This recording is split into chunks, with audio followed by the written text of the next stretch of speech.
I'm available 24/7 to help solve issues. Right. Call me 3 a.m. on a Sunday morning, I don't care. A cross-pollination of Thomas Edison and Tony Stark, Elon Musk. Were you a little naive when you thought I can easily build an electric car and a rocket? I didn't think it would be easy. Like I said, I thought they would probably fail. But you know, like creating a company is almost like having a child. So it's sort of like, how do you say your child should not have food? So once you have the company, you have to feed it and nurse it, and take care of it, even if it ruins you. Yeah.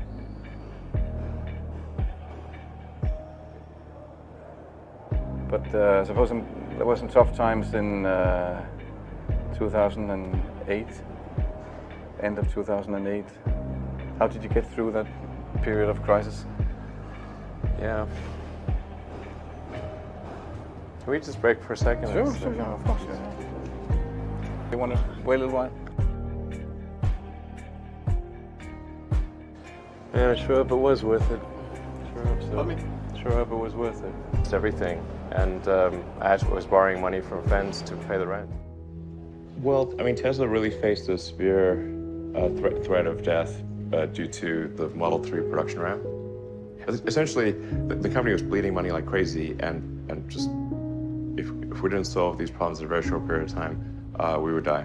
And it was extremely difficult to solve them. How close to death did you come? Within single-digit weeks. 22 hours a day, or like what? How many I hours? was working, so 7 days a week, sleeping in the factory.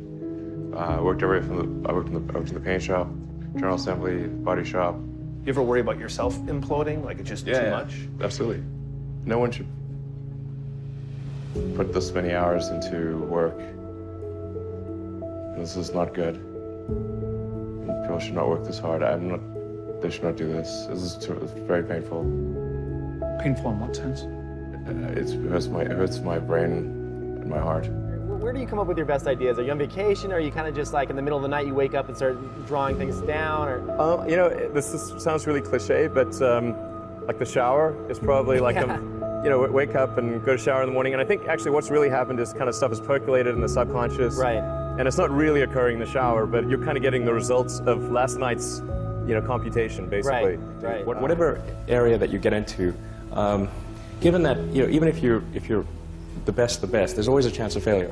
So I think it's important that you really like whatever you're doing. If you don't like it, life is too short. You know, I'd say, and also if you like what you're doing, you think about it even when you're not working. I mean, it's something that your mind is drawn to, and if you don't like it, you just really can't make it work, I think.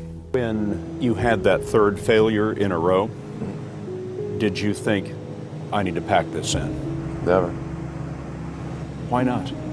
I don't ever give up. I mean, I'd have to be dead or completely incapacitated. Starting a business, I'd say, number one is have a high pain threshold. That's it. There's a friend of mine who's got a good saying, which is that starting a company is like eating glass and staring into the abyss. Okay, that's generally what happens, because when you first start a company, there's lots of optimism and things are great, and then so happiness at first is high. Then you encounter all sorts of issues, and happiness will steadily decline, and then you'll go through a whole world of hurt.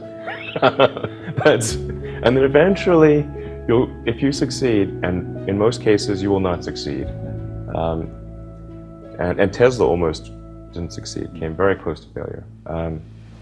Then if you succeed, then after a long time you will finally get back to happiness. I think too is you've got to make sure that whatever you're doing is a great product or service. It has to be really great. And I go back to what I was saying earlier, where if you're a new company, I mean, unless it's like some new industry or new market that, if it's an untapped market, or then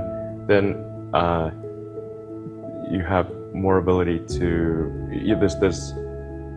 the standard is lower for your product or service. But if you're entering anything where there's an existing marketplace against large entrenched competitors, then your product or service needs to be much better than theirs. It can't be a little bit better, because then you put yourself in the shoes of the consumer and they say, why would you buy it as a consumer? You're always going to buy the trusted brand unless there's a big difference. So a lot of times, you know, an entrepreneur will come up with something which is only slightly better. And it can't just be slightly better. It's got to be a lot better. Number 3, I'd say, is constantly seek criticism.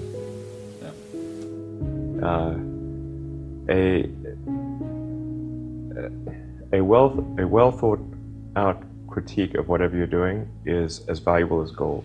And you should seek that from everyone you can, but particularly your friends. Usually your friends know what's wrong, but they don't want to tell you because they don't want to hurt you. So lift you up, sort of. yeah. So they'll say, oh, I wouldn't encourage my friend, so I'm not going to tell him what I think is wrong with this product. Yeah. It doesn't mean your friends are right, but very often they are right. And you at least want to listen very carefully to what they say. And to everyone, if you're looking for, basically, you should take the approach that you're wrong. You know, that you, the entrepreneur, are wrong. Your goal is to be less wrong.